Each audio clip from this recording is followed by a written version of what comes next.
Hi, are you excited about this video coming out after nearly a 2-year hiatus? Yay! Okay, enough celebrating. Time for another Dad's Dishes Pro tip.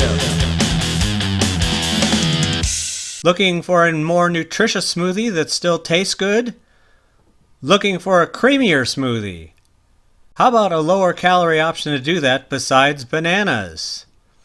Then this video is the answer to all your prayers. Sure, adding ice to your smoothie chills it, but it really just waters it down without adding any nutrition. Instead, add frozen cauliflower.